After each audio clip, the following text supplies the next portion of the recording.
Bonjour. Alors aujourd'hui, on aborde un sujet préoccupant, la maladie d'Alzheimer.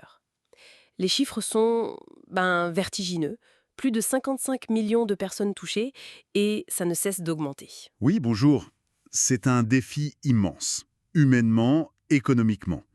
Et face à ça, la recherche explore toutes les pistes, même les plus, disons, inattendues. Justement, on va s'intéresser à une approche non pharmacologique décrite dans une publication scientifique précise, le champ de conscience T. Faradarmani, FCF pour faire court. C'est ça. On va décortiquer ensemble les résultats in vitro et in vivo qui sont présentés dans cette source. Alors, ce champ de conscience T.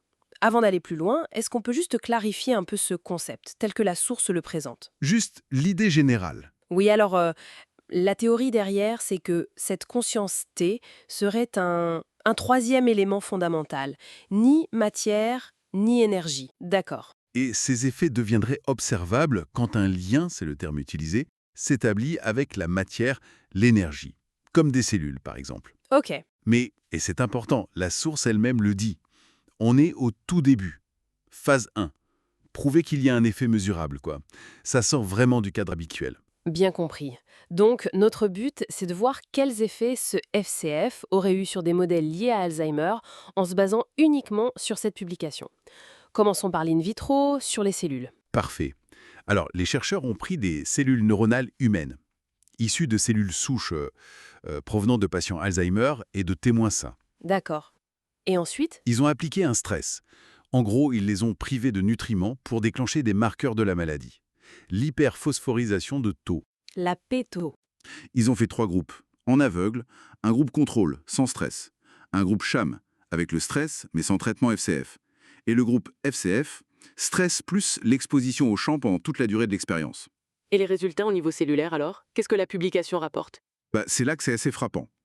D'après le rapport, le traitement FCF aurait carrément éliminé la topathie pathologique.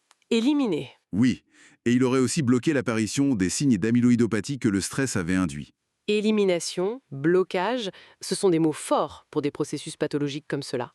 Et la survie des neurones, elle était affectée. Oui, c'est l'autre point majeur du rapport.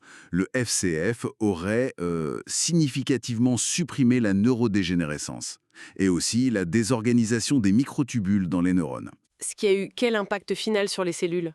Ce que la source décrit comme une survie quasi complète, malgré le stress. Donc des résultats cellulaires, oui, assez spectaculaires selon ce qui est écrit. D'accord. C'est très net in vitro. Passons à l'étude sur l'animal, l'in vivo. C'était sur des rats, c'est ça? Oui, exactement. Ils ont utilisé des rats et de la scopolamine.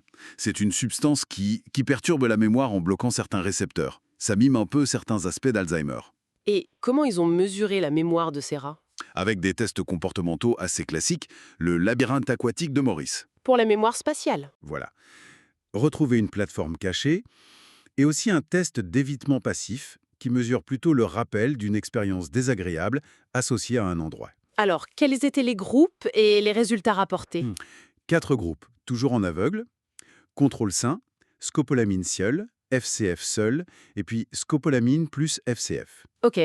Bon, sans surprise, la scopolamine seule a bien détérioré la mémoire des rats. Le FCF seul, lui, n'a pas eu d'effet notable par rapport au contrôle. Et le groupe qui a reçu les deux? Scopolamine et FCF? Eh bien, c'est le point clé rapporté. Chez ces rats-là, la mémoire aurait été restaurée. Leur performance serait redevenue similaire à celle des animaux sains. Restauré? Même après un certain temps? Oui, lors des tests faits 24 heures après l'apprentissage, mais aussi une semaine après. Donc on a un parallèle, restauration des marqueurs cellulaires d'un côté et restauration de la fonction mémoire de l'autre, dans ce modèle animal précis. C'est exactement la conclusion tirée par les auteurs de la publication. Le FCF, tel qu'ils l'ont appliqué, aurait eu un impact significatif sur la récupération neuronale in vitro et sur la mémoire in vivo. Et il le présente comment, du coup? Quelle portée? Il le positionne clairement comme une piste potentielle dans le domaine des approches alternatives pour les maladies neurodégénératives. Mais, et on revient à ce qu'on disait au début, il est vraiment essentiel de souligner le caractère préliminaire de tout ça. Ah oui, absolument. La publication insiste elle-même là-dessus. Il faut impérativement que ces résultats soient répliqués par d'autres équipes de manière indépendante. Et si, hypothétiquement, ces validations arrivaient? Alors il faudrait d'autres études, peut-être sur d'autres modèles, d'autres maladies comme Parkinson par exemple, avant même d'envisager la moindre investigation chez l'humain. On en est très loin. Donc, pour synthétiser rapidement cette exploration des données fournies par Sénèque, on a des résultats décrits comme très positifs, avec une action sur les marqueurs pathologiques cellulaires et sur la mémoire animale, attribuée à ce champ de conscience Tefara Darmani. C'est bien ça. Voilà l'essentiel des informations de la recherche qu'on a examinées. Et ça nous amène, au-delà des détails techniques, à une question plus large peut-être. Oui, Si, et le si est énorme, conditionné à une validation scientifique rigoureuse, indépendant, tout ce qu'on a dit, si des approches qu'on décrit comme non matérielles pouvaient réellement influencer les processus biologiques aussi complexes, comment la science pourrait-elle aborder, intégrer, vérifier ce genre de phénomène? Ça semble vraiment bousculer les paradigmes actuels. une question fondamentale en effet, qui laisse matière à réflexion et incite à suivre l'évolution de ces recherches, avec beaucoup d'attention et bien sûr un esprit critique aiguisé. Merci pour cette analyse. Merci à vous.